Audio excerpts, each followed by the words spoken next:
Hi. నమస్తే. Pastor Praveen మృతికి సంబంధించిన వివాదం ఆంధ్రప్రదేశ్‌లో తీవ్ర దుమారం రేపుతుంది.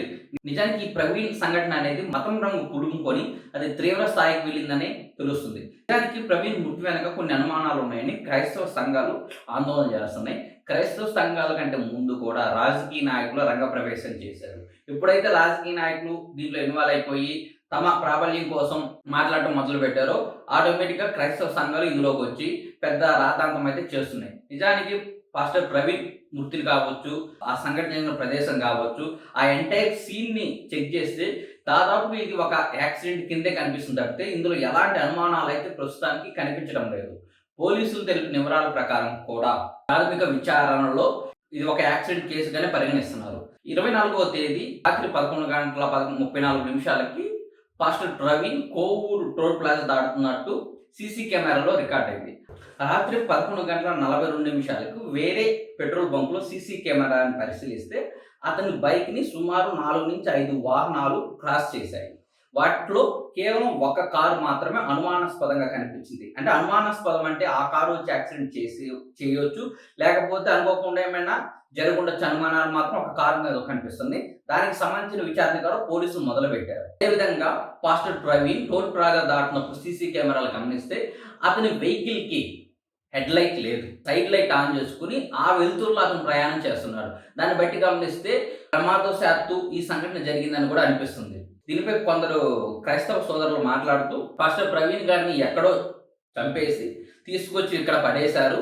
సీసీ కెమెరాల్లో రికార్డులు కావడం కోసం ఆయనలాగా ఉండే వ్యక్తి ఆయన ఉపయోగించే బైక్ మీదే వస్తున్నట్టు, దానికి హెడ్ లైట్ లేనట్టు క్రియేట్ చేసే విధంగా సీసీ కెమెరాల్లో క్రియేట్ చేసే విధంగా చేశారంటూ క్రైస్తవ సోదరులు మాట్లాడటం గమనించాను.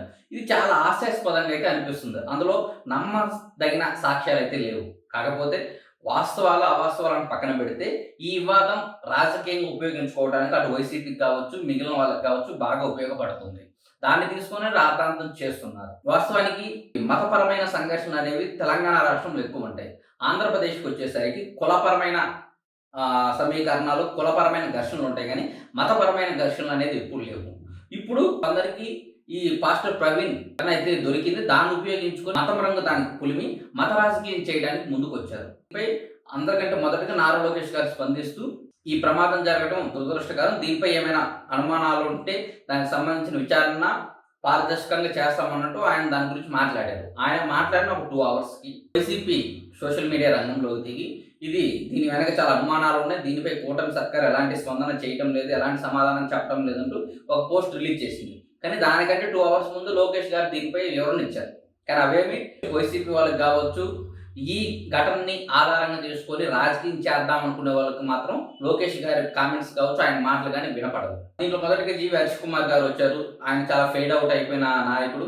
ఈ ఘటన జరిగింది కాబట్టి దీన్ని ఉపయోగించుకొని దానికి రాజకీయ రంగు పొలమటానికి ఆయన ముందు రంగంలోకి దూకి హడావుడి చేశారు. ఆ తర్వాత మన కేఏ పాల్ గారు వచ్చారు. దీని గురించి ఇది ముమ్మాటికి హత్య, దీని వెనక వేరే కారణాలు ఉన్నాయంటూ ఆయన వెర్షన్‌లో ఆయన మాట్లాడారు. ఇలాంటి నాయకులు వచ్చి మాట్లాడటం వల్ల ఎవరైతే క్రైస్తవ సోదరులు ఉన్నారో వాళ్ళు ఈ న్యూస్‌ని చూసేది నిజమే కాబోలనుకొని వాళ్ళు ఆందోళనకు గురయ్యే అవకాశం ఉంది. ఆందోళనకు గురయ్యే అవకాశమే కాకుండా రాష్ట్రంలో కొన్ని విధ్వంసకర పరిస్థితులు తలెత్తే అవకాశం కూడా లేకపోలేదు.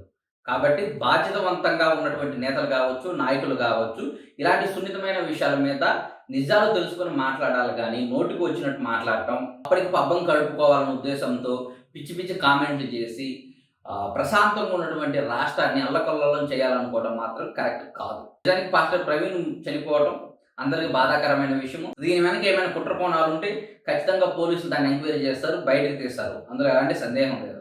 కాకపోతే కొంచెం సమన్వయం అనేది అవసరం. దాన్ని దృష్టిలో పెట్టుకొని పార్టీలు కావచ్చు, నేతలు కావచ్చు మాట్లాడితే మంచిది.